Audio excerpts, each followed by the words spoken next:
Hey guys, it's Carla. I am here again in my kitchen for an episode of Where Cooking Begins. And today cooking begins where all life begins, the egg. Today I'm going to be making a dozen egg frittata, and I'm going to be making it not only with a dozen eggs, but I'm going to be making it in a way that really brings out the best in the egg. I have made many frittatas, I have loved many frittatas, I have eaten many frittatas, but my whole entire life, basically, I was making frittatas wrong. In reality, most of us are cooking our frittatas at too high of a temperature, which toughens the egg, makes it kind of spongy, bouncy, but also watery. I learned a new way to do it. We're gonna make a custardy, luscious, soft, silky, delicious frittata. It is much, much better. You can put any vegetables you want into it. This one is for the vegetarians, and it's also for anyone who just needs a rebirth. We're going to the center, and we're coming out anew. First thing you have to do is crack a dozen eggs. If you do not have a hand blender, crack your eggs into a large bowl and whisk them. But if you do have a hand blender, this is a really easy way to blend a lot of eggs without having to get your whisk out. Shout out to everybody who can crack 2 eggs at one time. Shout out to everybody who can keep track of how many eggs they've cracked. Can you make a frittata with an egg replacement? I don't know. Shout out in the comments. Did you know you're less likely to break the yolk if the egg is cold? When the egg is room temperature, you're more likely to break your yolks. Did you know that the surface of the eggshell is filled with like tens of thousands of tiny, minute little air holes? And the egg is breathing all of the time. So the longer an egg sits around, the more the liquid evaporates, and that's when you get like watery, flat egg whites. How many eggs was that? Did you know that it is not nutritious to eat egg whites? That the most nutritious way you can consume an egg is to eat the egg and the yolk, like together they make a perfect package of nutrition, and if you only eat one without the other, it's not as good for you or for your body. Shout out below if you're an egg white person. Not me. My sister had chickens at one time in her backyard in Brooklyn. She had so many eggs that every time I talked to her, she was doing some other weird thing with eggs, like putting egg whites on her face and putting egg yolk masks on, also on her face. And you can do a really good mohawk with egg whites. Did you know that? How many eggs has it been? 12 eggs. Did you know that the reason eggs are associated with spring is because back in the olden days, we didn't keep chickens in a tanning parlor all the time with the lights on. And when it's cold out and dark out, chickens don't lay eggs. So for the whole winter time, the chickens didn't lay any eggs. So then when spring came around, you would know that it was spring because there would be eggs again. It makes total sense, doesn't it? That's why all of the spring holidays, no matter where you are or what faith you are, eggs are probably involved.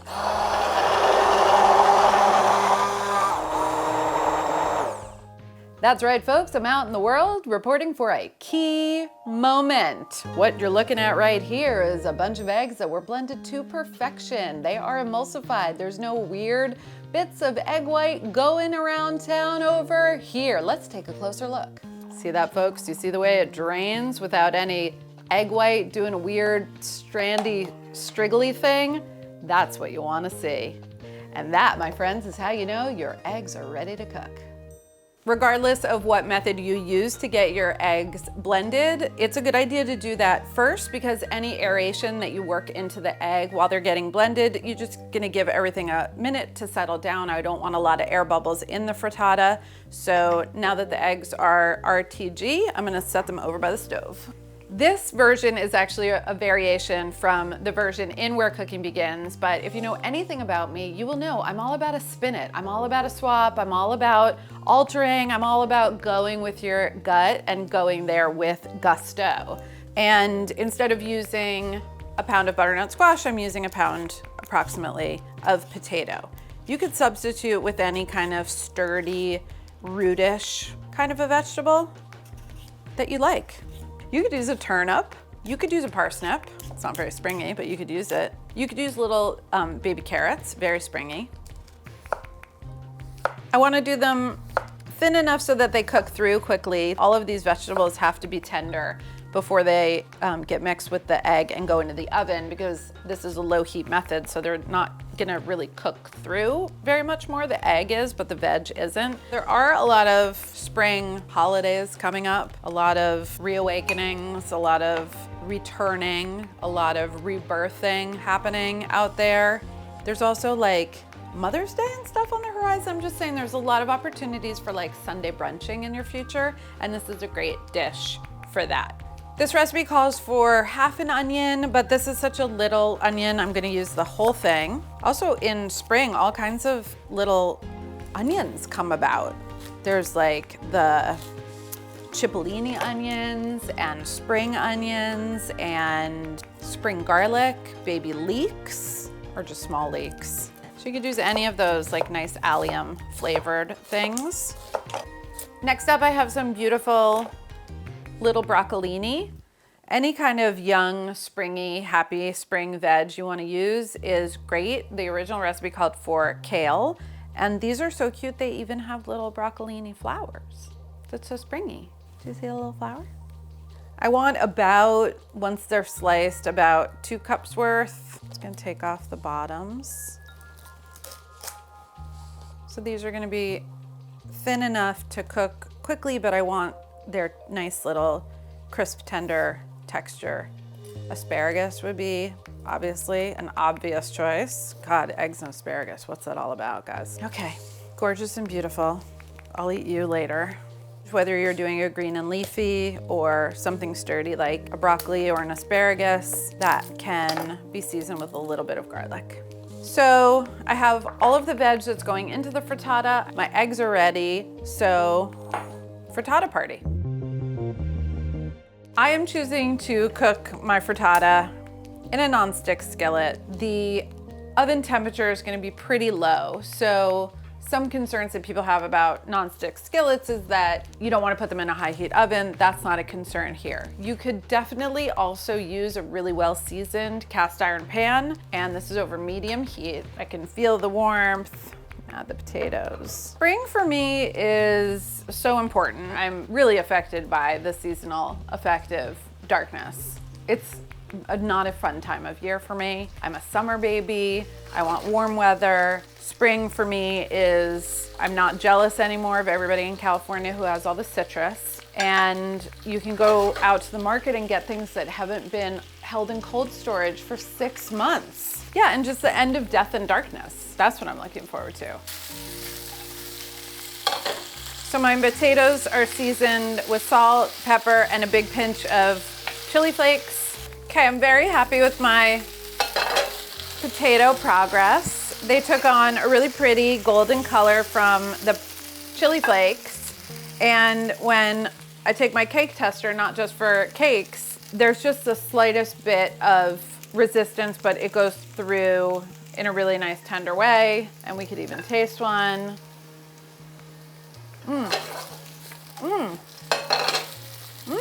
So yummy. So I'm just gonna take these out now. Another thing I personally like about this method is that we're not playing a game like you can put all these different vegetables in at the exact same time and expect them to cook perfectly through at the same rate. What's really nice about this end product is that everything is going to be cooked to its own beautiful status in the way that it needs to be cooked, including the eggs, which need to be cooked gently. So if you treat everybody with singular attention and give them the love and the independence that they need, they're all going to be perfect. Together, they will be just a group of perfection. I'm going to give the onions the old salt and pepper treatment. And even just after about a minute in the pan, I'm seeing nice juiciness happen. And I want these tender and just starting to get golden. Should be a few minutes. All right, we're 8 minutes in. I have gorgeous, softened brown around the edges, sweet, sassy, gorgeous little onions ready to come out. Now I'm going back in with that last amount of oil to do the broccolini and the garlic.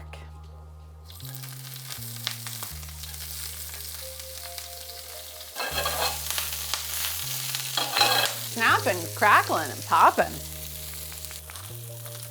I think any kinds of the greens that are attached to the spring vegetables would be really lovely, like turnip greens or mustard greens, radish sprouts, beet tops, all of the kales, all of the color kales. Broccoli rabe would be really nice. Broccolini looks gorgeous. It's like just limp enough, you know what I mean? Crisp, tender. I don't know how else to say it. Because these guys have been sitting. Everybody has to come back together and be part of the union. Wrap around the maypole. My goal at this point really is just to evenly disperse the vegetables. So now I have onions here and there, potatoes everywhere, broccolini dispersal, so that every slice that you take will have, you know, an even amount of these veggies instead of them being piled up in one spot. The only thing left to do now is to add the eggs and cook the eggs. Before the eggs go into the pan, I'm going to add half of the parm. I also haven't seasoned this egg mixture yet, so we're going salt, peps, and another pinch of mild chili flake. It's gonna amplify that color as well. Unlock the key to the key moment. The best thing you can do for this frittata is to make sure that it goes into the oven at the right temperature. And the temperature that I am looking for is precisely 300 degrees. So cooking the eggs gently is a little bit like cooking a cheesecake in a water bath. It's going to make sure that the eggs are super silky and barely set. Oven is at 300. Veg is gorgeously arranged in my pan. And now I've got my egg mixture. Flecks that you're seeing is not cooked egg, it's just the grated parm. It truly looks like a garden with like things arising out of the eggish earth. Then I'm gonna add more parm over the top. This will sort of sit atop everything and might take on a little bit of color while it bakes. And then when you bite into it, you'll get that kind of salty, cheesy layer right on top. So now that the frittata is in the oven, it's gonna do its thing, and we'll be back in 20. 20 minutes later, I feel the contractions coming on. It is time for the birth. That was easy. This is gorgeous. Basically looks like the frittata of my dreams. Things that have happened in the oven, you have this beautiful puffing up situation. The frittata will fall a little bit as it cools, and it's also gonna pull away from the sides of the pan, which is great. It'll make it even easier to get it out of the skillet. But the part that was the most on top has taken on like a really golden hue and has like little flecks of brown, but the yellow color got even deeper and lovely, and you can still see all of the ingredients. So you know, looking at it, you sit down and look at this frittata, you know exactly what's inside of it. I find that very pleasing and exciting. And so now I feel very confident about its ability to release from the pan. I'm just gonna like gently invert it into my hand. And then I'm gonna gently put it back. Oh yeah. It looks like the sun. It looks like a golden glowing sun, which again is just reminding me of the warmer days ahead. All that's left to do is puncture the egg.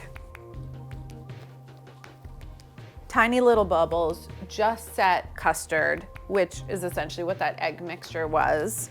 Beautiful, tender, springy, and I love in the cross section you can see the potatoes overlapping, you can see some of the broccoli stalks and florets poking through. It's like quiche, except quiche is such a pain in the ass.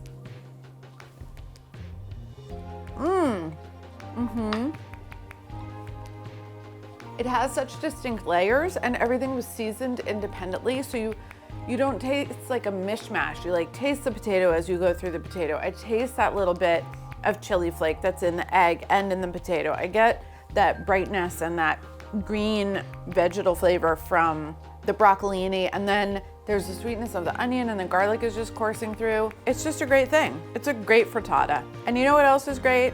Coming back to life. Can you even imagine? Just think about it. All winter we were basically dead, dormant. We were hibernating.